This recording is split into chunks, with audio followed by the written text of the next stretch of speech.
다윗의 시편을 보면 그가 얼마나 하나님을 사랑하고 사모했는지, 또 그리고 하나님 앞에서 얼마나 신실했는지 충분히 느낄 수 있습니다.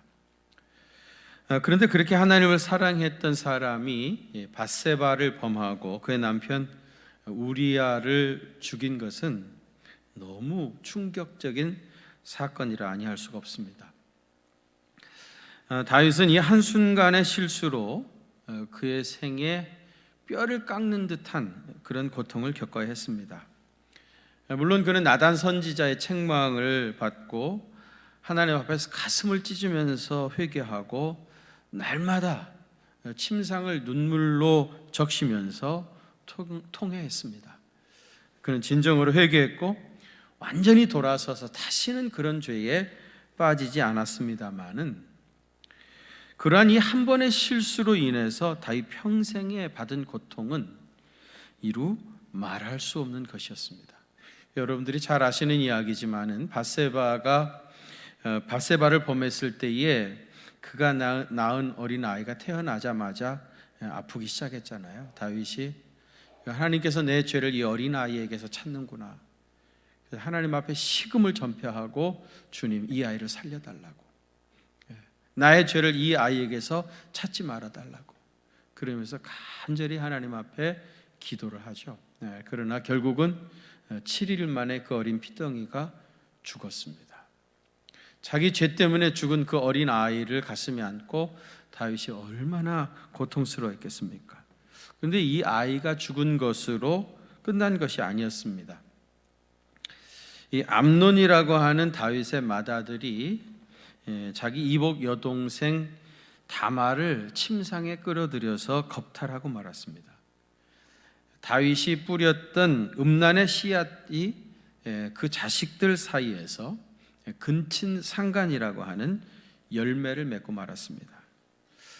참 정말 입에 담기도 부끄러운 일이 다윗의 집 자녀들 사이에서 있었던 거예요. 이런 일이 있었다고 다윗이 암논을 불러다가 나무랄 수 있었겠습니까? 자기가 그런 짓을 하니까 결국은 아들들 사이에서도 그런 일이 있었던 겁니다. 사건은 여기서 끝나지가 않았죠. 다말의 친오빠였던 압살롬이 자기 여동생을 범한 암논을 자기 집으로 잔치하는 것처럼 초대를 해가지고 결국은 칼로 찔러 죽였습니다. 형제간에 살인극이 일어난 거죠.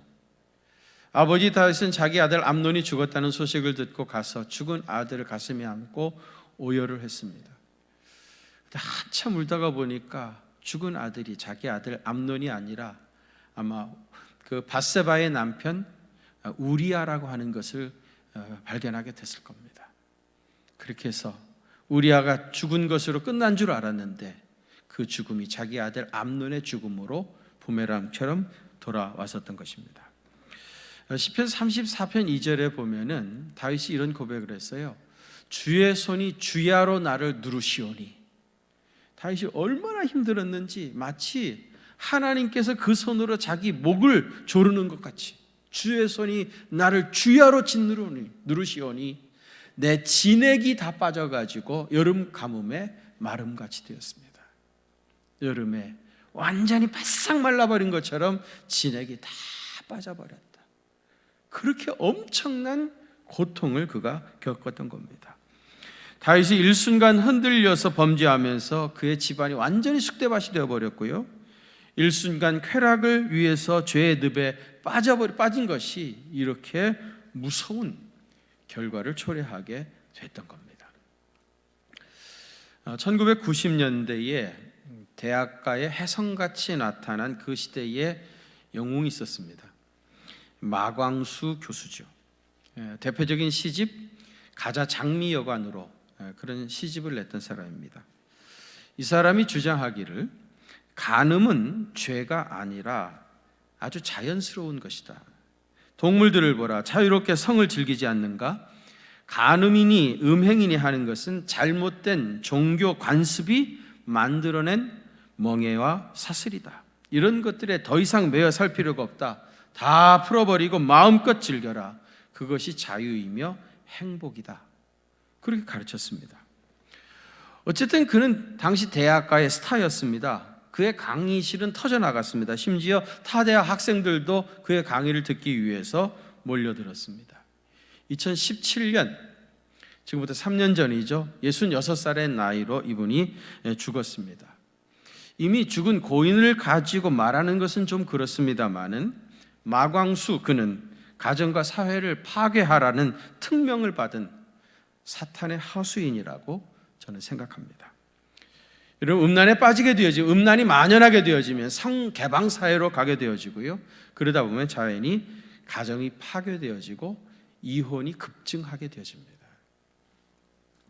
1975년 통계입니다. 1975년 그 한 해 동안 결혼 신고 건수가 28만 명이었습니다. 28만 건. 이혼은 16,000건이었습니다. 당시 이혼율은 5.7%였어요. 1975년도 이혼율은 5.7%였습니다. 2019년 작년 12월 말 통계청 자료입니다. 혼인신고 23만 9,210건, 이혼신고는 11만 879건입니다. 비율로 얘기하면 46.3%입니다. 물론 이혼하는 사람이 또 이혼하고 또 이혼하는 경우들이 종종 있는 거 사실이지만은 어쨌든 숫자상으로 얘기하면 두 사람 중에 한 가정이 이혼한다는 것이 오늘날의 통계가 말하고 있습니다. 말라기 2장 16절에 보면 나는 이혼하는 것과 옷으로 학대를 가리는 자를 미워하노라. 하나님께는 이혼하는 걸 싫어한다는 거고요. 랍비들은 아내를 버리는 자가 있을 때 제단까지도 눈물을 흘린다. 하나님 얼마나 슬퍼하시는지 이혼을 하면 제단이 눈물을 흘린다는 거예요. 그렇게 싫어하시고 슬퍼하시는 것이 이혼이라고 했습니다. 예수님 당시에도요, 이혼이 성행했었다고 그래요. 여자들 경우에는 어떤 일이 있어도 이혼을 요구할 수 없었고요. 남자의 경우에만 이혼할 수 있었는데 이 이혼 절차가 너무 간단했습니다. 신명기 24장 1절에 보시면은 사람이 아내를 맞이하여 데려온 후에 그에게 수치되는 일이 있음을 발견하고 결혼을 해보니까 그에게 어떤 수치되는 일이 있다는 것을 발견을 한 겁니다. 알게 된 겁니다. 그래서 그를 기뻐하지 아니하면 이혼 증서를 써서 그의 손에 주고 그를 자기 집에서 내보내라. 그렇게 얘기했습니다. 그래서 수치되는 일이 발견이 되어지면은 이혼 증서를 써가지고 두 사람 증인 앞에서 그거를 주고 집에서 쫓아내면은 이혼이 됐던 겁니다. 근데 문제는 이 수치되는 일이 뭐냐 하는 문제죠. 유대교에는 양대 학파가 있었습니다. 보수적인 학파는 샴마이 학파라고 했는데요. 이 샴마이 학파에서는 이 수치스러운 일이라는 것은 간음한 것만을 말하는 거다. 더 이상 이것을 확대해가지고 해석하면 안 된다. 수치되는 일은 간음한 것, 그 일 외에는 다른 것으로 이혼을 할 수 없다. 그렇게 이제 설명을 했고요. 또 조금 진보적인 학파가 있었는데 힐렐 학파라는 그런 학파가 있었습니다. 이 힐렐 학파에서는요, 이 수치되는 일에 대해서 굉장히 폭넓게 해석을 한 겁니다. 수치되는 일이 뭐냐? 우선 음식을 만들 때 거기다 소금을 너무 많이 쳐가지고 음식이 짜진 거, 식사를 불쾌하게 하는 것도 수치스러운 일이라는 거예요. 여러분 음식 하실 때 소금 너무 많이 넣지 마시기 바랍니다. 큰일 나는 수가 있어요. 또 중동 사람들은 다 히잡을 쓰고 다니는데 자기 부인이 머리에 두건을 쓰지 아니하고 바깥으로 나가는 거, 이것도 수치스러운 일이라고 했고요. 또 길거리에서 다른 남자하고 이야기하는 거, 이것도 수치스러운 일이라고 해석했고요. 말이 너무 많은 수다스러운 여자도 수치스러운 일이라. 남편 앞에서 자기 남편의 양친 부모에 대해서 무례하게 말하는 거, 이것도 수치스러운 일이라고 했고요. 성격이 까다롭다거나 다투기를 좋아하는 그런 사람도 다 수치스러운 것에 해당한다 그랬습니다. 이 학파에 아키바라고 하는 랍비가 있었어요. 이 사람 뭐라 그러는 줄 아세요? 자기 아내보다 더 매력적이라고 생각이 되는 여자를 발견했다면 이혼할 수 있다. 그런 얘기를 했어요. 같이 살다가 자기 아내보다 더 매력적인 여자가 눈에 보이는 거예요. 그러면은 언제든지 이혼할 수 있다. 이럴 때 뭐라 그러죠? 별꼴이야 그러죠. 별꼴이야. 여러분들은 참 예수님 때문에 좋은 세상에 태어나가지고 그렇게 사시는 줄 아시기 바랍니다. 근데 한번 생각해 보세요. 이 샴마이 학파와 힐렐 학파의 가르침이 많이 다르는데 일반적으로 유대인 남자들이 어느 학파를 따랐겠어요? 힐렐 학파를 따랐겠죠. 그죠? 그래가지고 뭐 아무 것이나 이게 수치스러운 일이다 구실을 붙여가지고 자기 아내를 내쫓았던 겁니다. 예수님 당시에도 이혼이 굉장히 성행했다고 그래요. 당시 자료에 보면은 이스라엘 여자들이요 결혼하는 것 자체를 별로 좋아하지 않았대요. 왜냐하면 결혼을 해봤자 가서 얼마 살다가 무슨 구실 붙여가지고 언제 이혼을 당할런지 쫓겨날런지 알 수 없기 때문에 결혼하는 것 자체를 별로 좋아하지 않았다. 그런 기록들이 있습니다. 이렇게 이혼이 성행했던 시대에 우리 주님이 음행한 이유 없이 아내를 버리면 이는 그로 간음하게 하는 것이라 그렇게 선언을 하셨어요. 이것은 예수님께서 보수적인 샴마이 학파의 손을 분명하게 들어준 거죠. 샴마이 학파의 해석이 맞다. 여기 수치는 일이라고 하는 것은 음행한 것 외에는 안 된다. 그렇게 분명하게 선을 그어주신 겁니다.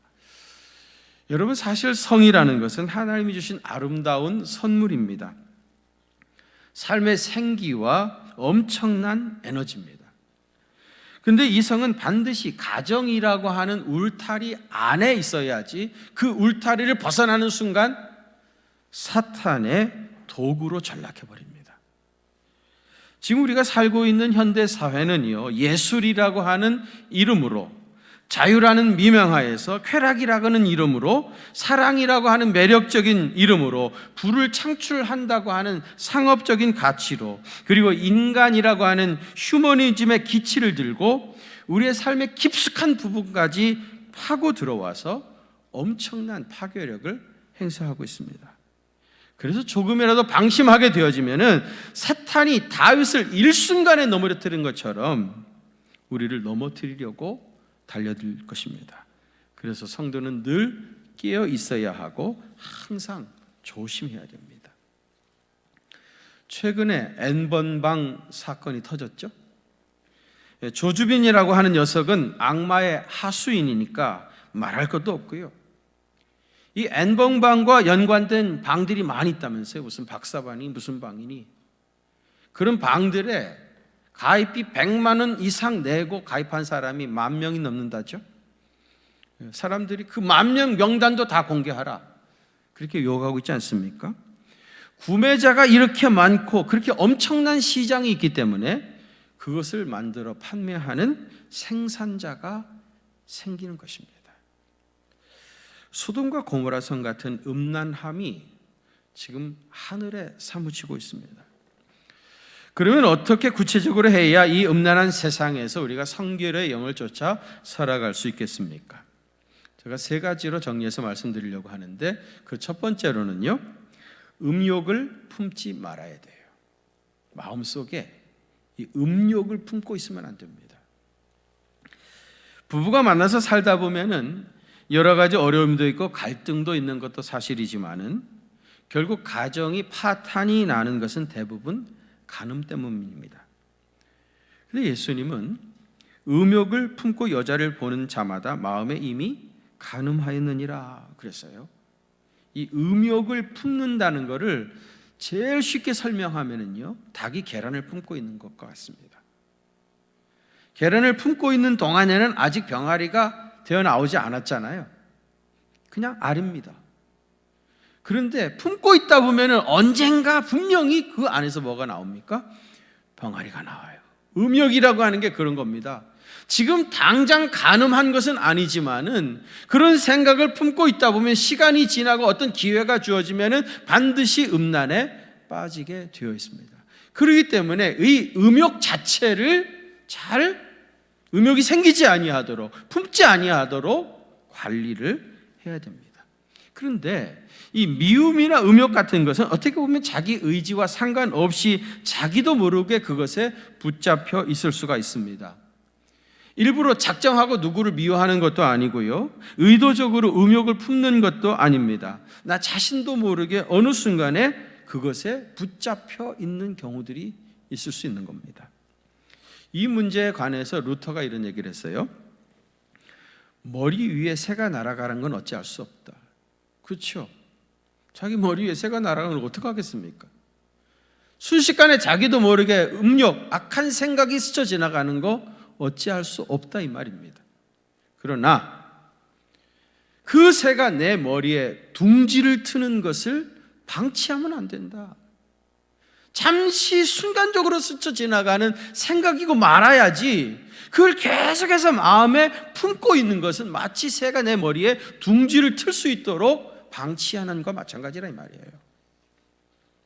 음욕을 계속해서 품고 있다 보면 결국은 거기서 문제가 되어집니다. 사실 세상에서는요, 음욕을 품었다고 해서 법정에 세우지는 않죠. 결국 간음이라고 하는 죄악에 빠져들어가게 되는 것은 마음에 품었던 음욕 때문입니다. 그러니까 이 음욕을 다스리지 않으면 거기서 헤어나오질 못해요. 잠언 6장 27절에서부터 29절인데요. 한번 같이 봉독하시겠습니다. 시작. 사람이 불을 품에 품고서야 어찌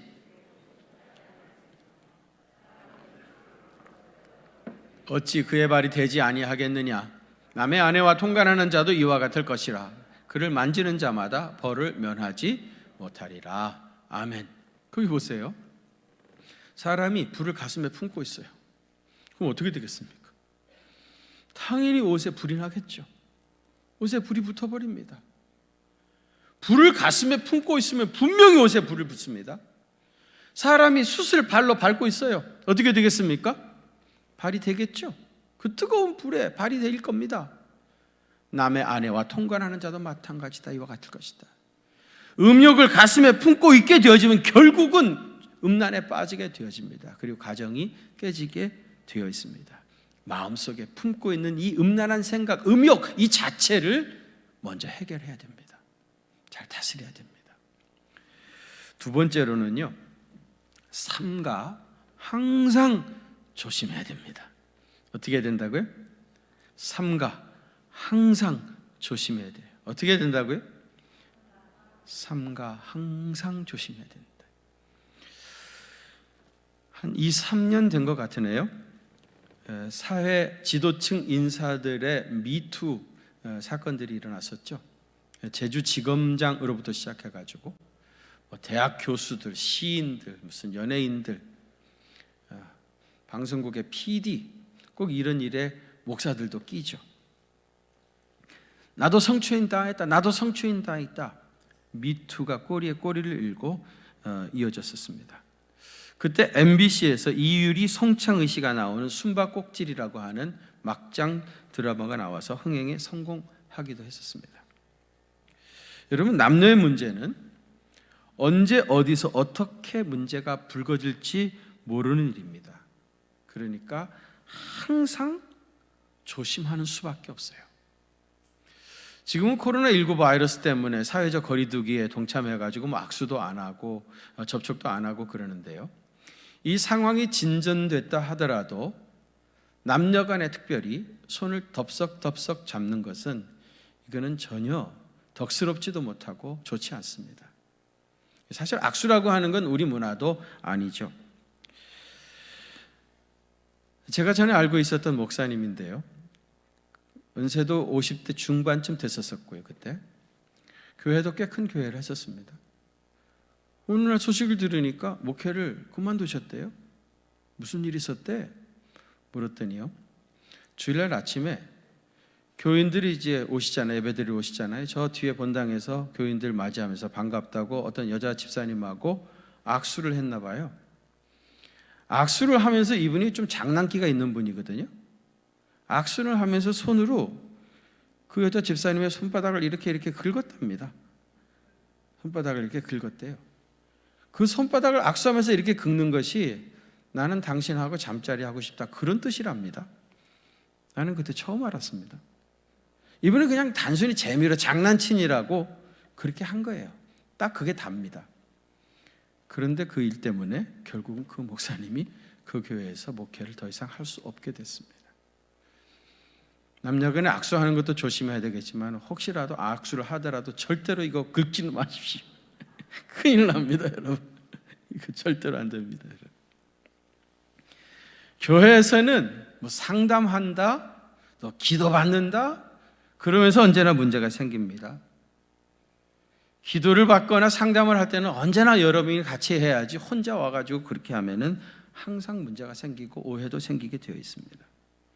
청년부에서 처녀 총각들이요 같은 교회 섬기면서 교제하고 그래가지고 결혼을 하게 되면 얼마나 귀한 일이에요. 또 우리 교회 안에서 혼자 되신 분들이 이렇게 또 같이 봉사하다가 서로 알게 되어져서 결혼을 만약에 하게 된다면 너무 귀한 일이죠. 우리가 권장도 해야 될 일들이고요. 그런데 멀쩡하게 자기 남편이 있는 아내를, 남의 여집사님을, 또 아내가 있는 남의 남집사를 말이죠, 사랑을 해가지고 눈이 맞으면은 이거는 절대로 안 되는 일입니다. 무슨 교회에서 그런 일이 있을 수 있어? 교회에서는 괜찮아, 교회 안에서 교제해도 괜찮아. 천만의 말씀입니다. 교회 안에도 그런 일들이 늘 있어 왔습니다. 차를 탈 때도 여러 명이 같이 차를 타는 건 아무 문제가 없죠. 그런데 남녀 두 사람만 함께 차를 타고 태워다 주고 집에 데려다 주고 이러는 것은 문제가 많습니다. 오해를 받을 수 있고요. 집에 가는데 나 좀 데려다 주고 가지. 근데 냉정하게 자기 혼자 가버려? 참 사람이 너무 쌀쌀 맞구나. 쌀쌀 맞는다는 소리를 듣고 마는 게 낫지, 괜히 과잉, 너무 지나치게 친절하다 보면 항상 오해도 있고 문제도 생기게 되는 겁니다. 제가 전에도 말씀드렸지만 김제에 가면 기역자 교회가 있다고 그랬잖아요. 이쪽은 남자가 들어가는 칸, 이쪽은 여성들이 들어가는 칸. 남녀 7세 부동석이라고 하는 유교가 지배하던 시대에 그런 교회가 있었습니다. 그런데 기독교가 들어와 가지고 남녀 평등 사상이 우리 사회를 지배하게 됐죠. 남녀가 평등하게 된 겁니다. 하나님 앞에서 남자와 여자가 동등하다. 이거 얼마나 놀라운 축복입니까? 우리 기독교가 들어옴으로 우리 여성들이 해방을 맞이한 거예요. 얼마나 오랫동안 유교의 잘못된 종교에 짓눌려서 우리가 살아왔습니까? 해방이 됐어요. 너무너무 좋은 일이죠.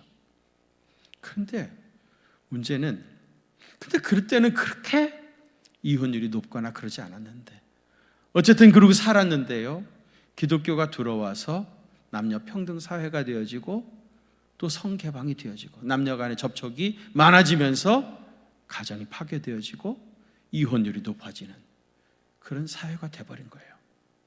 이 점에 대해서는 우리 한국 교회가 우리나라의 사회에 책임을 져야 할 부분이 분명히 있다, 그런 생각을 하게 되집니다.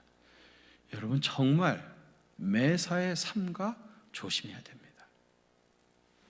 세 번째로는요, 신령한 기쁨으로 내 가슴을 채워야 돼요. 조심만 하고 있어가지고는요, 근본적으로 해결이 되지 않아요. 주님이 주시는 신령한 기쁨으로 우리의 가슴을 가득 채워야 돼요. 옛날 중세 수도사들은요, 끊임없이 자기 속에서 일어나고 있는 인간의 욕망들과 씨름하다가 육체를 학대하게 되어지면 이 욕망이 사라질 줄 알았어요.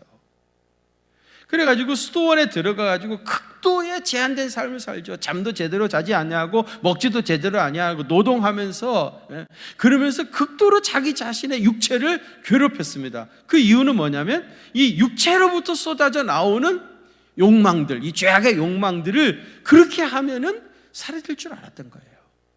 수도원으로 많은 사람들이 들어갔습니다. 이러한 수도사 중에 성 안토니라고 하는 사람이 있었는데요, 그는 은둔 생활을 하면서 단식도 하고요, 잠자는 것도 극도로 제한했고요, 고행을 하면서 끊임없이 자기 몸을 괴롭혔습니다. 35년 동안 수도 생활을 했었는데요, 이분이 광야에서 35년 동안 수도 생활을 하면서 이런 얘기를 했어요. 나는 35년 동안 잠시도 휴전할 날이 없이 자기 자신의 유혹과 끝없는 싸움을 계속했다. 하루도 휴전할 일이 없었다는 거예요. 끊임없이 계속해서 자기 속에서 죄악된 욕망, 이런 것들이 일어나는 거예요. 광야에서 그렇게 수도 생활을 하고 있었는데도 끝도 없이 일어났던 겁니다. 그의 자서전에 이런 고백이 있어요. 악마는 과거에 부유했던 재산에 대한 기여, 금전에 대한 애착, 높아지고 싶은 마음, 화려한 식탁에 대한 그리움, 쉽고 편하게 살고자 하는 욕망 등으로 나를 집요하게 유혹했다. 특히 어느 날 밤 악마는 여자의 모습으로 나타나 나를 밤새도록 유혹했다. 밤새도록 나를 유혹했다는 거예요. 여러분, 성 안토니는 이러한 끝도 없는 자신과의 싸움을 35년 동안이나 계속했지만은 결국 그는 이 모든 욕망으로부터 결국 자유할 수가 없었던 겁니다. 여러분, 여기 빈 컵에 말입니다. 우리의 눈에는 보이지 않지만 여기 공기가 가득 차 있어요. 이 컵 속에 가득 차 있는 공기를 바깥으로 빼내는 제일 쉬운 방법이 뭐예요? 너무 철학적으로 어렵게 생각하지 마시고요.